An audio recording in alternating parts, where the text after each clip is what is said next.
దేవుని రాజ్యంలో చోటు సంపాదించుకునే సభలనే టైటిల్ మీరు దాదాపుగా చూసుండరు ఎక్కడ కూడా. ఈ లోకంలో ఏది అవసరమో దానికోసమే మనుషుల ఆలోచనలు, చెప్పే వాక్యాలన్నీ దాని చుట్టూరే తిరుగుతున్నాయి. కానీ యేసు ప్రభు చేసిన మొట్టమొదటి ప్రసంగం పరలోకం గురించి. బాప్తిస్మం ఇచ్చే యోహాను చేసిన మొట్టమొదటి ప్రసంగం పరలోకం గురించి. అది ఎంతో విలువైంది కాబట్టి, అవసరమైంది కాబట్టి దాని ప్రస్తావన యేసు ప్రభు ఎక్కువగా లేఖనంలో చేయడం మనం చూస్తున్నాం. మళ్ళీ చెప్తున్నాను, గుర్తుపెట్టుకోండి, మనం చేసే భక్తి అంతా కూడా దేవుని రాజ్యాన్ని సంపాదించుకోవడం కోసమే. ఒకవేళ అది సంపాదించుకోలేకపోతే మనం ఏది చేసినా వ్యర్థమే, ఏది చేసినా వ్యర్థమే. మీరు ఎంత బాగా పాట పాడినా, ఒక సేవకుడు ఎంత గొప్పగా ప్రసంగం చేసినా, దేవుని కోసం ఎన్నో గొప్ప కార్యాలు మనం చేసినా, బైబిల్ అంతా కూడా చూడకుండా చెప్పగలిగే జ్ఞానం మనం సంపాదించుకున్నా, మనకు ఎన్ని తెలిసినా ఎంత ఆచరణలో మనం దానిని పెడుతున్నాం అనేది ముఖ్యం. ఒకవేళ ఎంత తెలిసి దేవుని రాజ్యంలో మనం చోటు సంపాదించుకోలేదనుకోండి, మనం చేసిందంతా వ్యర్థమే కదా. ఈ భూమి మీద చాలా వ్యర్థంగా కాలం గడిపిస్తున్నట్టు. అలా ఏ ఒక్కరి జీవితం అవ్వకూడదు. అన్నిటికంటే అవసరమైంది, అన్నిటికంటే మిన్న అయినది, అన్నిటికంటే ముఖ్యమైనది దేవుని రాజ్యం. మీరు ఒకటి గుర్తుపెట్టుకోండి, ఒక్కసారి మనం దేవుని రాజ్యంలో అడుగుపెట్టినా, లేదంటే ఒక్కసారి నరకంలో అడుగుపెట్టినా మళ్ళీ వెనక్కి రావడం అనేది ఎట్టి పరిస్థితుల్లోనూ జరగదు, ఎట్టి పరిస్థితుల్లోనూ జరగదు. కాబట్టి ఉన్న ఒక్క జీవితాన్ని సద్వినియోగం చేసుకుని ఈ జీవితంలో దేవుని రాజ్యాన్ని సంపాదించుకోవడానికి మనం ప్రయాసపడాలి. దానికోసం ఏం చేయాలి? ముందు విషయం, బేసిక్స్ ఏంటంటే, కనీసం చేయాల్సింది ఏంటంటే, ఒక మనిషి పరలోకం సంపాదించుకోవడానికి ఈ భూమి మీద కనీసం చేయాల్సింది ఏమిటంటే, మారు మనసు పొంది పాప క్షమాపణ నిమిత్తము యేసుక్రీస్తు నామంలో బాప్తిసం తీసుకోవాలి.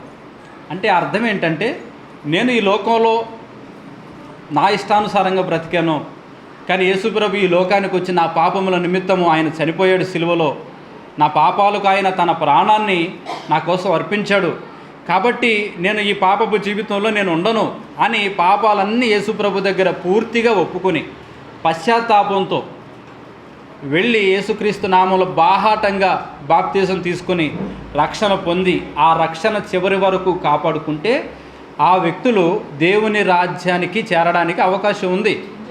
పరలోక రాజ్యం చేరుకోవడానికి ఒక టికెట్ అనమాట, అది ఒక ఎలిజిబుల్ అనమాట. అది కనీసంలో చేయాల్సిన పని, అది కనీసం ఒక మనిషి చేయాల్సిన పని.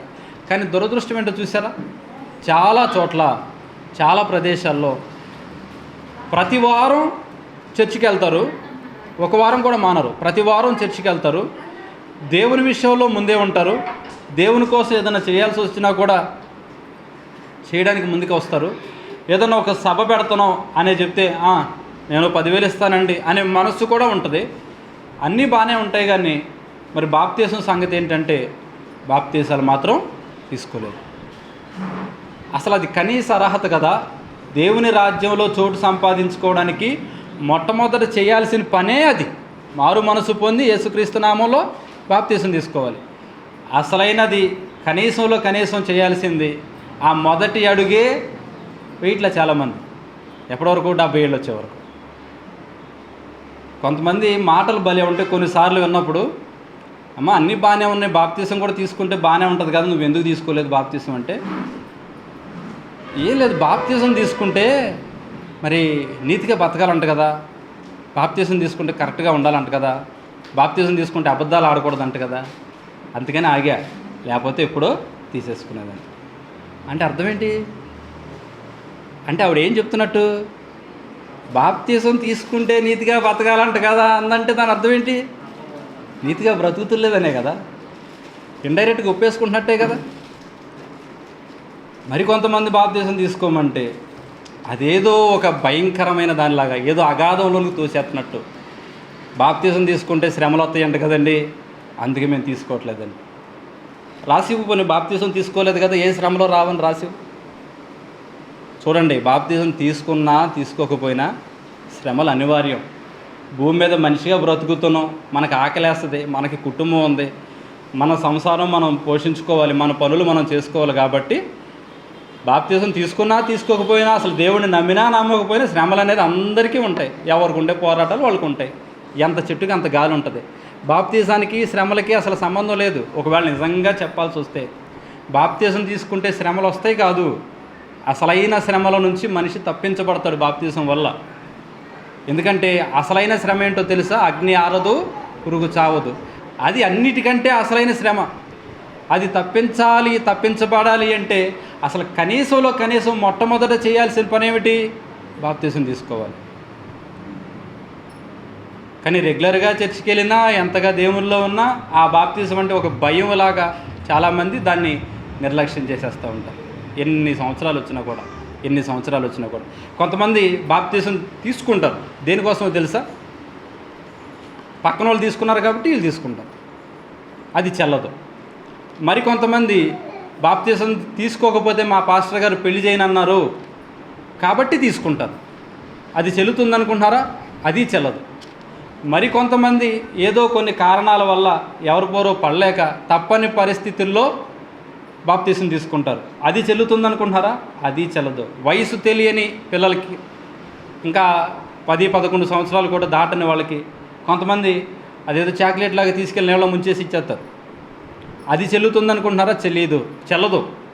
బాప్తిజం అనేది ఎప్పుడు చెల్లుతుందంటే, అది ఎప్పుడు ఎలిజిబుల్ అంటే, ఒక మనిషి పూర్తిగా ఆ రోజున యేసు ప్రభు భూమి మీదకి వచ్చి ప్రాణం పెట్టింది నా కోసమే, నా పాపముల కోసమే నా ప్రభు ఈ లోకంలో వచ్చి తన ప్రాణాన్ని పెట్టాడని పూర్తిగా నమ్మి, ఎవరి బలవంతము లేకుండా మనస్ఫూర్తిగా తీసుకుంటే, ఆ రక్షణ పొందుకుంటే అది చెల్లుతుంది. అంతేగాని వేరే ఏ కారణాల వల్ల కూడా బాప్తిజం తీసుకున్నా అది చెల్లదు. ఒక మనిషి దేవుని రాజ్యాన్ని సంపాదించుకోవాలంటే కనీస అర్హత ఏమిటంటే పాప క్షమాపణ పొంది బాప్తిజం తీసుకోవాలి. అయితే దురదృష్టం ఎన్ని సంవత్సరాలైనా కూడా వాయిదా. నేను ఒక ఉపమానం చెప్పాను, మీకు గుర్తుందో లేదో. ఒక భార్యాభర్త రెగ్యులర్గా ప్రతి వారం మానకుండా చర్చికి వెళ్ళేవాళ్ళు. వాళ్ళు బాప్తిజం తీసుకున్నారు, వాళ్ళ పిల్లలు కూడా బాప్తిజాలు ఇచ్చేశారు. అయితే వాళ్ళ ఇంట్లో పెద్ద ఒక ఆవిడ ఉంది, ఆవిడ మాత్రం బాప్తిజం తీసుకోవాలి. ఈ కోడలు కొడుకు చర్చికి వెళ్ళే ప్రతిసారి కూడా వారం కూడా కొడుకు వెళ్ళి, అమ్మ చర్చికి రా అమ్మ, దేవుని సన్నిధికి రా అమ్మ, బాప్తిజం తీసుకోమ్మా, ఇట్లా ఉండకూడదమ్మా అని చెప్పినా కూడా ఆవిడ పట్టించుకునేది కాదు. పైగా కోడలు ఎప్పుడన్నా వెళ్ళి ధైర్యం చేసి, అత్తయ్య గారు లేదండి మన ఇంట్లో అందరం బాప్తిజాలు తీసుకున్నాం, మీరు కూడా వచ్చి బాప్తిజం తీసుకొని చక్కగా దేవుళ్ళలోనికి రండి, ఎందుకంటే వృద్ధాప్యానికి వస్తున్నారు మీరు, ఇట్లా ఉండడం మంచిది కాదు అని కోడలు గారు చెప్పినా కూడా ఈవిడ లెక్కలేనితనంగా ఉండేది. పైగా ఆమె చెప్పే ఒక సాకు ఏమిటంటే, ఆమెకు ఒక అలవాటు ఉంది. ఏంటి అలవాటు అంటే, చుట్ట కాల్చే అలవాటు ఉంది ఆవిడకి. పెద్దవాడు కదా, పాత తరహా రోజుల్లో చుట్టలు కాల్చేవాళ్ళు కదా ఆడవాళ్ళు కూడా, చుట్ట కాల్చే అలవాటు ఉంది ఆవిడకి. ఆవిడ ఏమనేదంటే కోడలతో, నాకు ఈ చుట్ట కాల్చే అలవాటు ఉంది కదా, మరి ఈ వ్యసనాలు ఉన్నప్పుడు రాకూడదు, వస్తే కరెక్ట్గా ఉండే లెక్క అయితే రావాలి, లేకపోతే రాకూడదు. కాబట్టి నేను మిగిలా కాదు, అంతంత మాత్రంగా కాదు, నేను కరెక్ట్గా ఉన్నప్పుడే వస్తా, అన్నీ మానుకునే వస్తా, అప్పుడు దాకా నేను రాను. ఈ వ్యసనాలు ఉన్నాయి కాబట్టి నేను చర్చికి రాను, బాప్తిజం తీసుకోను అనేది. మీకు విషయం తెలుసా? నేను అన్నీ కరెక్ట్గా ఉన్నప్పుడే వస్తాను చర్చికి, నేను పూర్తిగా మారిన తర్వాతే తీసుకుంటాను బాప్తిజం, నాకు అన్నీ ఉన్న వ్యసనాలన్నీ పోయిన తర్వాత అప్పుడు వచ్చి ప్రార్థన చేయించుకుంటాను, నేను అప్పుడు దాకా చర్చికి రాను అనే ఆలోచనతో ఎవరైతే ఉంటారో వాళ్ళు దాదాపుగా చర్చికి రాలేరు. అపవాది వారిని రానివ్వడు. వాళ్ళు దేవుని కోసం ఒక అడుగు ముందుకేసే లోపే 10 అడుగులు సాతాను వారిని ఆకర్షిస్తాడు, 10 అడుగులు వేయడానికి. కాబట్టి ఈ ధోరణ కలిగిన వారు దాదాపుగా రాలేరు చర్చికి. ఇప్పుడు ఈవిడ అలాగే అనేది, ఆమె కొంచెం ఓపుకున్నంత కాలం ఇంట్లో వాళ్ళని సాధించేది, ఇష్టానుసారంగా బ్రతికింది, చాలా దారుణంగా జీవించింది, సూటిపోటి మాటలతో ఎంతోమందిని బాధ పెట్టిన మనిషి ఆవిడ. ఇప్పుడు తీరా బాప్తిజం తీసుకొని పాపాలు ఒప్పుకునేసరికి కూడా చివరికి ఆవిడ ఏమంటుందంటే, నేను రాను, నేను తీసుకోను, ఎందుకంటే నాకు ఈ చుట్టకాల్చి అలవాటు ఉంది, ఇది మానుకున్న తర్వాతే నేను వస్తాను అని చెప్పేది. ప్రతి వారం కొడుకు కోడలు ఈ మాట అడిగేవాళ్ళు, వాళ్ళు చర్చికి వెళ్ళేవాళ్ళు, శుభ్రంగా ఆరాధన చేసుకునేవాళ్ళు, వచ్చేవాళ్ళు. వాళ్ళ మనసుల్లో మాత్రం ఈ వెలుతుండిపోయింది, రావట్లేదే, మారట్లేదే, బాప్తిజం తీసుకోవట్లేదే అని. అట్లా కొంతకాలం గడిచేసరికి ఆమెకి కొంచెం బలహీనత వచ్చింది, వయసు పైబడింది, ఎల్లకాలం ఆరోగ్యం ఉంటుందా? వయసు పైబడింది, ఇంకా దాదాపుగా మంచం మీద ఉండే పరిస్థితి వచ్చింది, కళ్ళు కూడా సరిగా కనపడతలేదు, అయినా కూడా ఈ చుట్టకాల్చే అలవాటు మానలేదు. అప్పటికి ఆవిడ అనుకునేది ఏంటంటే, ఇది మానేసిన తర్వాత వెళ్ళి బాప్తిజం తీసుకుందాం. ఓపిక అంతా అయిపోయింది, మంచం మీద ఉంటుంది. ఒక రోజున కళ్ళు కనపడక ఆ చుట్టకాలుతూ అది ఆ నొప్పి ఉంటుంది కదా, అది ఆడు తిప్పి పెట్టుకుంది నోట్లో, మూతంతా కాలిపోయింది, తినటం కూడా తగ్గిపోయింది, తింటా కూడా సరిగా పరిస్థితి లేకుండా పోయింది, కళ్ళు కనపడతలేదు, పొళ్ళన్నీ ఊడిపోయినాయి, నోరంతా కాలిపోయింది, లేవలేని పరిస్థితి. ఇక అయిపోయింది సీను, ఇక పరిస్థితి అంతా అయిపోయింది. ఇక ఒంట్లో అణువంతా కూడా ఓపిక లేదు. అప్పుడు తీర్మానం తీసుకుంది, ఏమని? నేను బాప్తిసం తీసుకుంటా, నేను పరలోకం వెళ్ళిపోతా. అంత తేరగా ఉన్నాడు దేవుడు, అంత పిచ్చోడు మరి దేవుడు, అంత అమాయకుడు మరి దేవుడు. అప్పుడు నిర్ణయం తీసుకొని ఇక అయిపోయింది, ఇక భూమి మీద నేను వెలగబెట్టాల్సింది ఏమీ లేదు, ఇంకా నా వల్ల ఏదీ కాదు, కాబట్టి నాకు బాప్తిసం ఇచ్చేతే నేను జాగ్రత్తగా పరలోకం వెళ్ళిపోతాను. ఎందుకంటే రేపో మాపో పోతాననే సంగతి అర్థమైపోయింది ఆవిడ. అప్పుడు కొడుక్కి కోడల్ని కూర్చోబెట్టి, నా పరిస్థితి బాగాలేదు, నాకు ఇవాళ రేపు అన్నట్టు ఉంది నా జీవితం, కాబట్టి నాకు బాప్తిసం కావాలి, పాస్టర్ గారికి కౌరు పెట్టండి అని చెప్పింది. సరే ఈ చివరి గడియలను ఒప్పుకుందలే పోనీలే అని సంతోషపడి పాస్టర్ గారికి ఫోన్ చేశాను. ఆయన ఎక్కడో మీటింగ్లో ఉన్నాడు, ఎక్కడో పని మీద వెళ్తా ఆయన అన్నాడు, సరే అయితే ఇన్నాళ్ళకు ఒప్పుకుంది, చాలా సంతోషం, మీరు ఏం చేస్తారంటే ఆవిడని తీసుకుని ఆ రేవు దగ్గరికి వచ్చేయండి, నేను అటు నుంచి అటు వచ్చేస్తాను, బాప్తిసం అక్కడ ఇచ్చేస్తాను అన్నాడు. సరే వీళ్ళందరూ సంతోషంగా ఆ చుట్టాలు బంధువులు ఇన్నాళ్ళకు ఒప్పుకుందరా మొండిగా అని చెప్పి ఆ సంఘంలో కొంతమంది అందరూ కలిసి ఆవిడ్ని రేవు దగ్గరికి తీసుకెళ్ళడానికి బయలుదేరారు.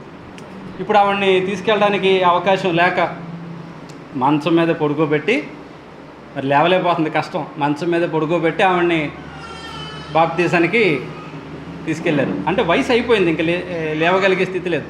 మనం కూడా అలా ఎవరికో ఒకరికి ఇచ్చినట్టున్నాం. మనం ఎవరికి ఇచ్చామండి? కళావతమ్మ గారి హస్బెండ్కి, ఆయనకి మనం, ఈ పేరేంటండి ఆయన పేరు? కోటేశ్వరరావు గారికి మనం అలాగే ఆయన వృద్ధాప్యంలో ఉన్నప్పుడు మంచం మీద ఉండగా మనం తీసుకెళ్ళి బాప్తిసం ఇచ్చాం. అయితే ఆయన కాస్త నీతిగానే బ్రతికిన మనిషి, బాప్తిసం ఇచ్చిన తర్వాత కూడా కొంతకాలం ఆయన చక్కగా జీవించాడు కూడా. అయితే ఆయన లేవలేని పరిస్థితుల్లో ఉంటే మన సంఘస్థులు ఏం చేశారంటే ఆయన్ని తీసుకొచ్చి మంచం మీద తీసుకొచ్చి అక్కడ కూడా భుజాల మీద మోసుకొచ్చి నీళ్ళలోకి తీసుకొచ్చారు. నాకు బాగా గుర్తుంది, ఆ వీడియో కూడా నా దగ్గర ఉంది.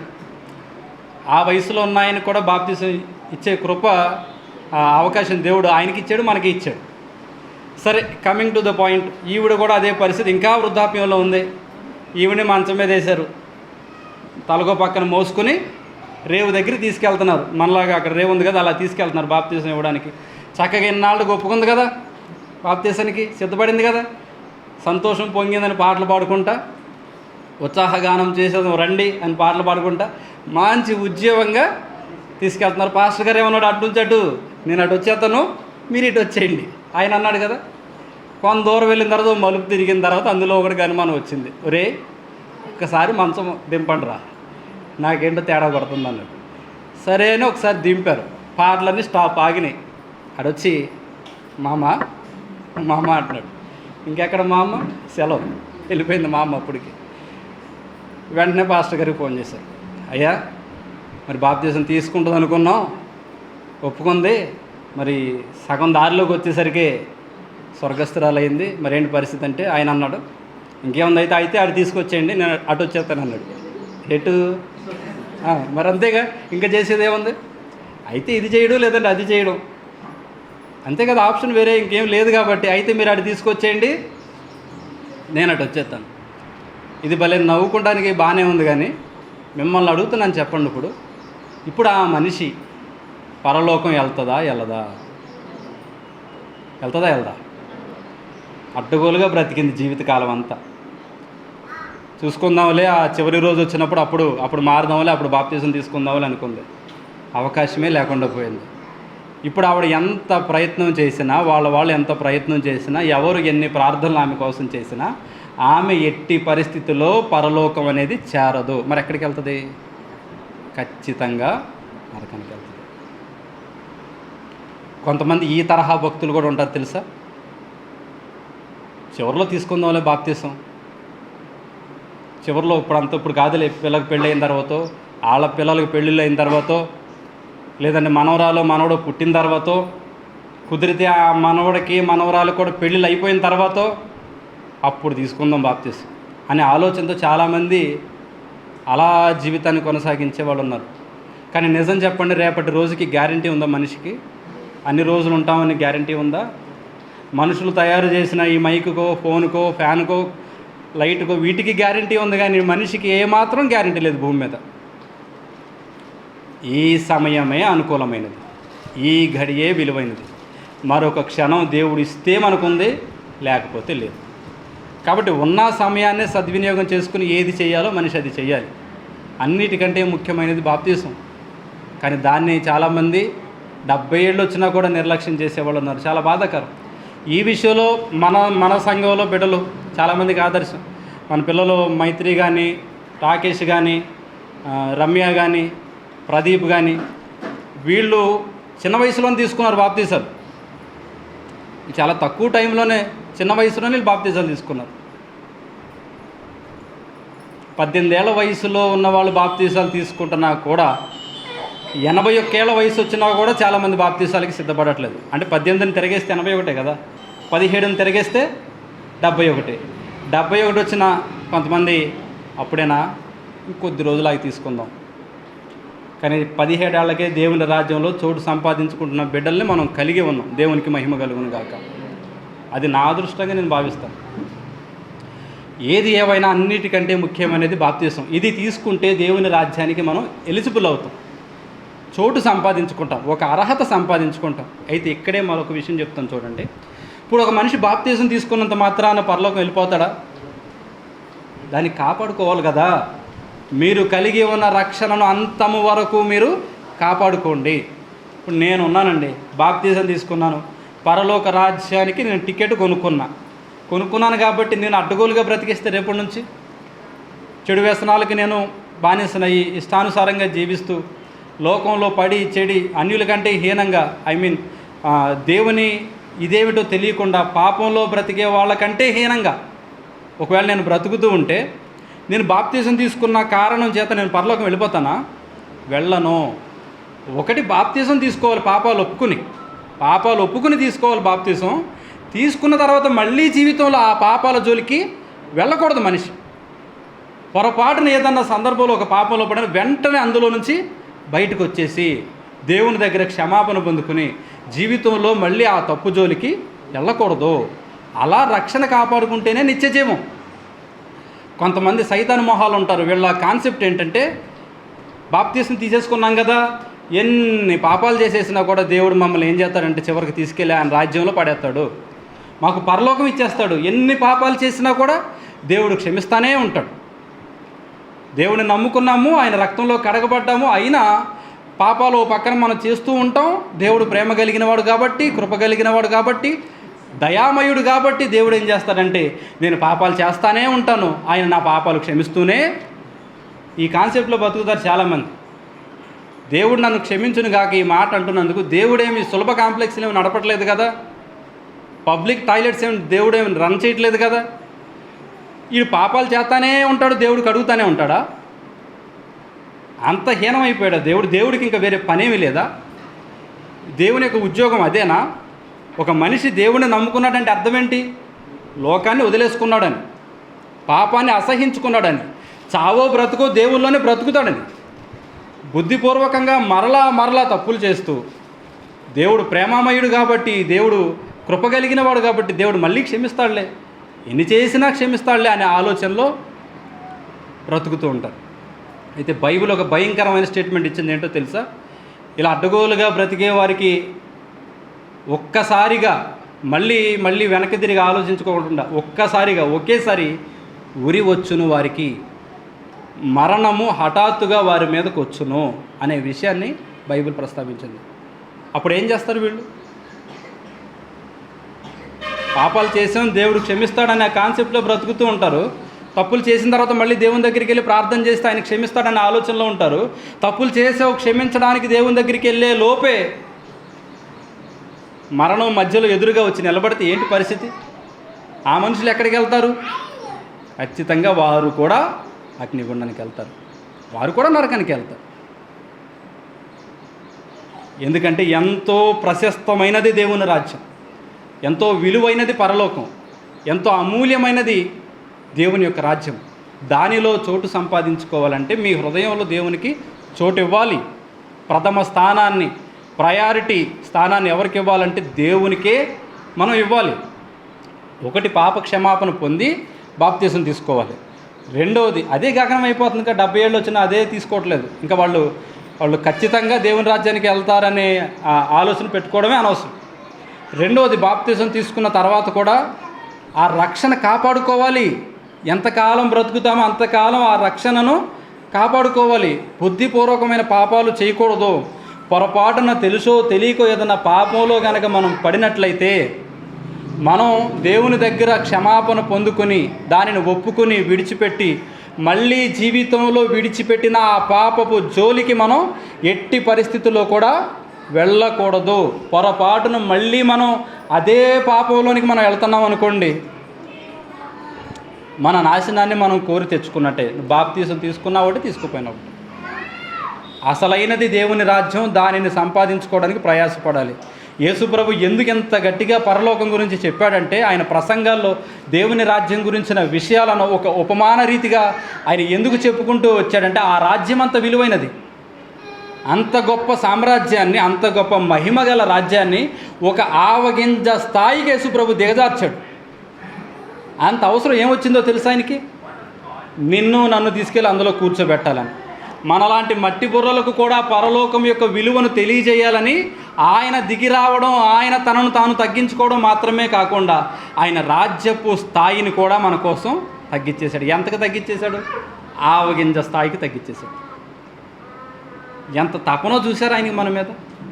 మన కోసం ప్రాణం పెట్టి, మన కోసం భూమి మీద 33.5 సంవత్సరాలు జీవించి, మన కోసం ఏ తప్పు చేయకుండా బ్రతికి, మన కోసం ఆయన ఈ లోకంలో మనుషులకు మాదిరిగా ఉండే జీవన విధానాన్ని ప్రతి ఒక్కరికి చూపించి, చివరికి ఆయన సంపాదించిన, ఆయన కట్టుకున్న ఆయన రాజ్యాన్ని కూడా మన కోసం ఆయన ఏం చేశాడంటే పణంగా పెట్టాడు.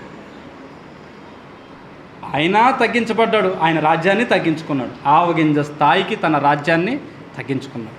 ఎందుకంటే అప్పుడైనా దాని విలువ మనకు అర్థమవుతుందని అందులో మనం చోటు సంపాదించుకుంటాం. అందుకని ఏ ప్రార్థన చేసినా, ఏ మీటింగ్కి వెళ్ళినా, మన వ్యక్తిగత ప్రార్థనలో కూడా మన మొదటి అంశం ఏమై ఉండాలంటే, అయ్యా నేను ఇవాళ కన్ను మూస్తే నీ రాజ్యంలో కన్ను తెరవాలి నేను. ఎందుకంటే అది మిస్ అయిపోయామో ఇక్కడ చేసిందంతా వ్యర్థమే, ఇక్కడ చేసిన భక్తి అంతా వ్యర్థమే. అసలైనది దేవుని రాజ్యంలో చోటు సంపాదించుకోవడం. అసలు ఆ రాజ్య వైభవం గురించి చెప్తుంటే ఎంత చెప్పినా తక్కువే. ఆయన రాజ్యం గురించి ప్రకటన గ్రంథంలో కొన్ని విషయాలు ఆయన చెప్పుకుంటూ వచ్చాడు. యోహాను చూసిన దర్శనంలో, ఆయన కలలో చూసిన దర్శనంలో పరలోకం గురించి కొన్ని విషయాలు చెప్తూ ఆయన ఏం చెప్తాడంటే, నేను ఎత్తైన స్థలానికి వెళ్ళాను, నూతన వధువు సంఘాన్ని నేను చూశాను, వధువు సంఘం ఉండే స్థలం నూతన యెరూషలేము పట్టణం ఏదైతే ఉందో దాన్ని నేను చూశాను, అది ఎంత అద్భుతంగా ఉంది అనే దాన్ని వివరిస్తూ, ఆ వధువు సంఘం అనగా మన ఉండే స్థలాన్ని వివరిస్తూ పరలోకంలో ఆయన కొన్ని విషయాలు రాసుకుంటూ వచ్చాడు.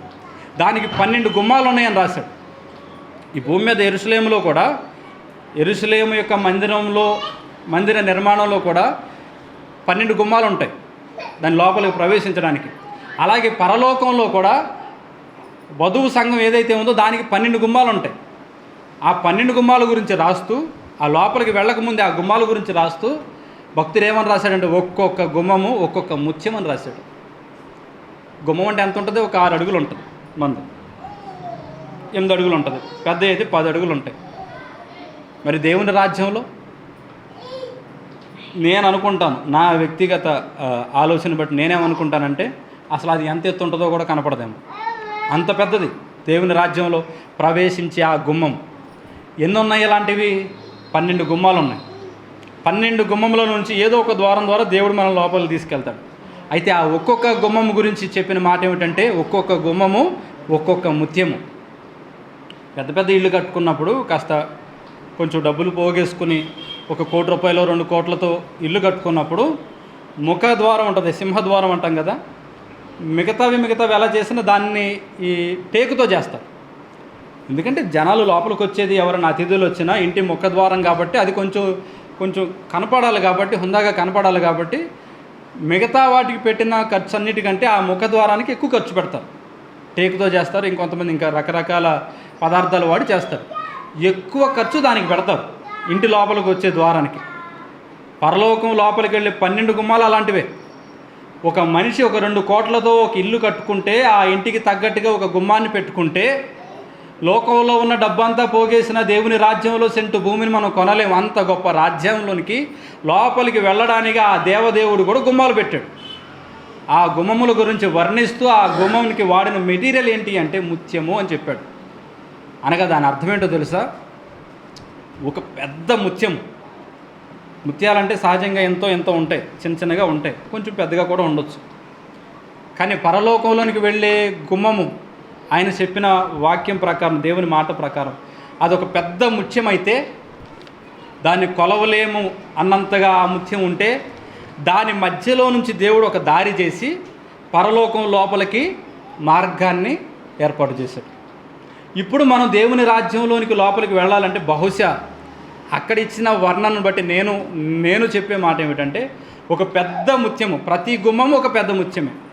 ఆ ముత్యము లోపల నుంచి దేవుని రాజ్యం లోపలికి వెళ్ళడానికి మార్గం అనే దానిని దేవుడు ఏర్పాటు చేశాడు. ఇప్పుడు మనం పరలోక రాజ్యానికి వెళ్ళాలంటే ఏదో ఒక ముత్యము ద్వారానే, ముత్యపు గుమ్మము ద్వారానే మనం దేవుని రాజ్యం లోపలికి వెళ్ళాలి. ఎంట్రీయే అంత అద్భుతంగా ఉంటుంది దేవుని రాజ్యం.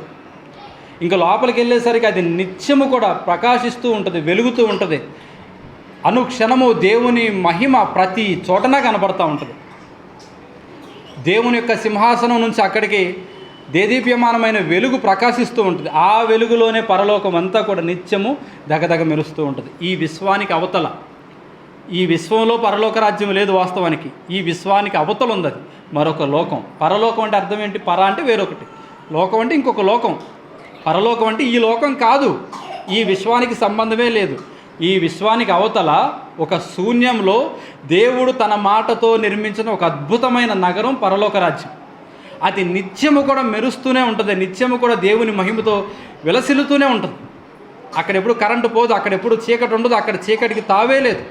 ఆకలి దప్పులు ఉండవు, బాధలు ఉండవు, కష్టాలు ఉండవు, ఏడుపులు ఉండవు. ఈ లోకంలో మనిషి ఎదుర్కొంటున్న ఏ బాధ, దుఃఖము, బలహీనత, సమస్య, రోగము అక్కడ ఇలాంటిది ఏదీ ఉండదు. అంత అద్భుతమైన రాజ్యం ఆ రాజ్యం. ఆ రాజ్యం లోపల ప్రతి ప్రదేశము కూడా విలువైన బంగారంతోనే నిర్మించబడింది. బంగారంతోనూ, ముత్యములతోనూ, వెలగల రాళ్లతోనూ, ప్రతిదీ ఖరీదైనదే, ప్రతిదీ విలువైనదే. వాటన్నిటితో నిర్మించబడిన సుందరమైన నగరము పరలోక రాజ్యం. ఆ రాజ్యంలో కోట్లాది మంది దూతలు ఉంటారు. ఉన్నత దేహులని దేవుడు వారిని పిలిచాడు. ఈ కోట్ల మంది దూతలు కూడా నిత్యము కూడా దేవుణ్ణి ఆరాధిస్తూ ఉంటారు. ఎన్నో అద్భుతమైన నగరాలు మన ఊళ్ళో ఎలాగ ఉన్నాయో అక్కడ కూడా ఉంటాయి. ఎన్నో అద్భుతమైన నగరాలు ఉంటాయి. ఇక్కడ మనం వెళ్ళడానికి బళ్ళు, కార్లు ఉన్నట్లుగానే అక్కడ కూడా వాహనాలు ఉంటాయి, అగ్ని రథాలు ఉంటాయి. పరలోకంలో వాహనాలు ఉంటాయని మీకు ఎలా తెలుసు అంటారేమో. ఏలియాని దేవుడు పిలుచుకున్నప్పుడు ఏలియా శరీరంతో దేవుని రాజ్యానికి వెళ్ళిపోయినప్పుడు ఆయన కోసం ఏదొచ్చింది? ఆకాశం నుంచి అగ్నిరథం దిగొచ్చింది. ఇటు నుంచి ఈయన పైకి వెళ్తుంటే అటు నుంచి కిందకి ఏదొచ్చిందంటే అగ్నిరథం దిగొచ్చింది. అనగా పరలోక రాజ్యంలో అగ్నిరథాలు కూడా ఉంటాయి, వాహనాలు కూడా ఉంటాయి, జీవవృక్ష ఫలాలనిచ్చే చెట్లు ఉంటాయి, జీవజలపు నదులుంటాయి, స్ఫటిక వంటి సముద్రం కూడా, అనగా పాల సముద్రం కూడా అక్కడ ఉంటుంది. నేను ఎప్పుడన్నా బీచ్కి వెళ్ళినప్పుడు సముద్రం ఒడ్డున నేను నడుచుకుంటూ వెళ్ళిన ప్రతిసారి నేను ఇది అనుకుంటాను. నా మనసులో వెళ్ళిన ప్రతిసారి, అయ్యా నేను ఇక్కడ ఈ సముద్ర తీరాన నడుస్తున్నట్టుగానే ఏదో ఒక రోజున, ఎప్పటికో ఒకప్పటికి నీ రాజ్యంలో కూడా సముద్రం ఉందని చెప్పావు కదా, పాల సముద్రం ఉందన్నావు కదా, ఆ సముద్ర తీరాన కూడా నడిచే భాగ్యాన్ని నాకు ఇవ్వయ్యా అని నిజంగా నేను నా వ్యక్తిగత ప్రార్థనలు నేను ఎప్పుడు చేసుకుంటా. నేను సముద్ర తీరానికి వెళ్ళిన ప్రతిసారి ఈ ప్రార్థన చేసుకోకుండా తిరిగి రాలేదు నేను. ఎందుకంటే అంత అద్భుతమైన సముద్రమే పరలోకంలో ఉంది. ఆ సముద్ర తీరాన్ని కూడా ప్రభు ఎన్నోసార్లు నడిచి ఉండొచ్చు. ఇవన్నీ దాటుకుని వెళ్ళిన తర్వాత వధువు సంఘం యొక్క నమూనా కనపడుతూ ఉంటుంది. అందులో కూడా ఇంకా ఉన్నతమైన స్థితికి వెళ్తే మహిమ కలిగిన సింహాసనం ఉంటుంది. ఆ సింహాసనం మీద నిత్యము కూడా దూతగణములతో స్తుతించబడుతూ, ఘనపరచబడుతూ మహోన్నతమైన దేవుడు, మనం ఆరాధించే దేవుడు ఆ సింహాసనం మీద ఆసీనుడై ఉంటాడు. ఎప్పుడు అక్కడ ఆరాధనలు జరుగుతూనే ఉంటాయి. సమస్త లోకాలను కూడా అక్కడి నుంచి ఆయన పరిపాలన చేస్తూ ఉంటాడు. ఈ భూమినే కాదు, యావత్తు విశ్వానికి అవతల ఉన్న మరో విశ్వాన్ని, అన్నీ ఉన్న ప్రదేశాలను, ఏదీ లేని ప్రదేశాన్ని కూడా తన జ్ఞానంతో, తన బలముతో, తన సామర్థ్యంతో, తన మహిమతో యుగాల నుంచి ఆయన అక్కడే కూర్చుని ఏలుతూ ఉంటాడు. ఆయన తన కనుసైగలతోనే సమస్తాన్ని కూడా శాసిస్తూ ఉంటాడు. ఆయన అంత గొప్పది పరలోకం.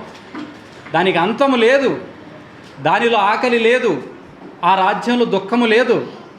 ఆ రాజ్యము నిత్యము సంతోషము, నిత్య సుఖాలు, నిత్య ఆనందము, నిత్యము వైభవమే. అంత మహిమ కలిగిన రాజ్యంలో నుంచి యేసు ప్రభు అన్నిటినీ వదిలిపెట్టి, అన్నిటినీ విడిచిపెట్టి మానవుడిగా ఈ లోకానికి వచ్చి బ్రతికాడు. ఈ లోకానికి వచ్చి ఆ లోకంలో నుంచి ఈ లోకానికి వచ్చి బ్రతికాడు కాబట్టి ఆ లోకం ఏంటో ఆయనకి తెలుసు. కాబట్టి ఆ లోకాన్ని ఈ లోకానికి పరిచయం చేశాడు ఆయన. ఆ పరిచయం చేసే క్రమంలో ఆ రాజ్యాన్ని ఏమని పోల్చాడంటే ఆవగింజతో పోల్చాడు. ఎంత గొప్ప దేవుడు, ఎంత తగ్గించుకున్నాడు చూడండి. తనను తాను తగ్గించుకోవడం మాత్రమే కాకుండా తన రాజ్యాన్ని కూడా తగ్గించాడు ఆయన మన కోసం. ఎందుకంటే అలా చెబితేనే అర్థమవుతుంది కాబట్టి, అలా చెబితేనే దేవుని రాజ్యం ఏంటో తెలుస్తుంది కాబట్టి దేవుడు అంతగా తన రాజ్యాన్ని తగ్గించుకున్నాడు. ఎంత ప్రయాసపడింది దేనికోసం? ఇంతగా ఆయన ఇంత ప్రయాసపడి ఈ లోకానికి వచ్చి జీవించి తన రాజ్యాన్ని తగ్గించుకొని, తనను తాను తగ్గించుకుని ఈ లోకంలో బ్రతికింది దేనికోసం అంటే ఈ లోకంలో ఉన్న మనకి ఆ లోకంలో చోటు ఇవ్వడం కోసము. కాబట్టి అన్నిటికంటే ముఖ్యమైనది పరలోకం. అసలైనదేదో మనిషి అది సంపాదించుకోవాలి, మిగతావన్నీ కూడా అవి అనుగ్రహించబడతాయి. అసలైనది దేవుని రాజ్యం. కాబట్టి నేను వాక్యాన్ని ముగిస్తున్నాను. మీ వ్యక్తిగత ప్రార్థనల్లో కూడా, మీ భక్తిలో, మీ ఆలోచనల్లో కూడా మీరు మీ ప్రార్థనలో ఖచ్చితంగా మీరు జ్ఞాపకం చేసుకోవలసిన విషయం, మీరు బద్దులై ఉండాల్సిన విషయం ఏమిటంటే, అయ్యా నీ రాజ్యంలో నాకు చోటు కావాలి. ఒకవేళ నీ రాజ్యంలో నేను చోటు సంపాదించుకోలేకపోతే ఇక్కడ నేను చేసిందంతా వ్యర్థమే. ఇక్కడ నేను ఇచ్చిన కానుకే కానీ, ఇక్కడ నేను పాడిన పాటే కానీ, ఇక్కడ నేను మోసిన బైబిలే కానీ, ఇక్కడ నీ సన్నిధిలో గడిపిన క్షణాలే కానీ, ఇవన్నీ కూడా వ్యర్థమే. కాబట్టి నీ రాజ్యంలో నేను చోటు సంపాదించుకోవాలి. దానికోసం భక్తి చేయండి. అన్నిటికంటే అసలైనది అది. దాన్ని దృష్టిలో పెట్టుకోండి, దానికోసం తపన పడండి. నేను నిజంగా చెప్తున్నాను, దేవుని సేవకునిగా అనుభవపూర్వకంగా చెప్తున్నాను, అసలైనదేదో దానికోసం మీరు ప్రయాసపడండి. ఇక్కడ కావలసిందేదో ఖచ్చితంగా దేవుడు మీకు అనుగ్రహిస్తాడు. కాబట్టి అసలైన దాని వైపు చూడండి. మిగతావన్నీ కూడా మీ జీవితంలో మీకు ఏది కావాలో మీకంటే ఎక్కువగా తెలిసిన వాడు మీ దేవుడు. ఆయన ఎన్నటెన్నటికీ మిమ్మల్ని వదిలిపెట్టడు, ఎన్నటెన్నటికీ మిమ్మల్ని విడిచిపెట్టడు. మీ లోటేంటో, మీ కన్నీరేంటో, మీ కుటుంబ పరిస్థితి ఏంటో, మీ బాధ ఏమిటో, దేనికోసం బాధపడుతున్నామో, దేని గురించి ఆలోచన చేస్తున్నామో, దేని గురించి నిద్ర లేకుండా ఏడుస్తున్నామో, దేని గురించి దిగులు పడుతున్నామో, ఏ మాటలు తీసుకోవడం కష్టంగా అనిపిస్తుందో, ఏ పనులు మనకి చాలా ఇబ్బందిగా అనిపిస్తుందో అన్నీ తెలిసిన వాడు ఆయన. మీరు వాటిని చూసుకుని భక్తి చేయొద్దు. మీ బ్రతుకులకి నాణ్యతను ఇచ్చేవాడు దేవుడు. మీకంటే మీ గురించి ఎక్కువగా ఆలోచించేవాడు దేవుడు. కాబట్టి మీరు చూడాల్సింది, మీరు ఆలోచన చేయాల్సింది ఆయన రాజ్యం కోసం. దానికోసం మీరు ఎదురు చూడండి. పేతురు అంటాడు కదా, నిన్ను నమ్ముకొని అన్నీ వదులుకొని వెనకాల తిరుగుతున్నాం, నిన్ను నమ్ముకొని మాకున్నవన్నీ విడిచిపెట్టేసాము, నిన్ను వెంబడిస్తున్నాం, ఏంటయ్యా మాకు ప్రతిఫలం అని అడిగితే, ప్రతిఫలం ఏంటంటే మీరు దేవుని రాజ్యాన్ని, నా రాజ్యాన్ని సంపాదించుకుంటారు. అంత మాత్రమే కాకుండా ఈ లోకంలో కూడా మీ బ్రతుకులో ఎదుర్కొనే ప్రతి శ్రమలో నేను మీకు తోడుగా ఉంటాను, నేను మిమ్మల్ని తప్పిస్తాను, దాటిస్తాను, ఈ లోకంలో కూడా 100 రెట్లు నేను మిమ్మల్ని ఆశీర్వదిస్తాను అనే మాటను దేవుడు పేతురుకి చెప్పాడు. పేతురు ద్వారా మనకే అదే మాట చెప్తున్నాడు దేవుడు. అసలైనదేదో దాని మీద మనం దృష్టి పెట్టుకుంటే మనకు కావలసినవన్నీ కూడా దేవుడు అనుగ్రహిస్తాడు. దేవుడు మనల్ని దీవించి ఆశీర్వదించును గాక. ఆమేన్.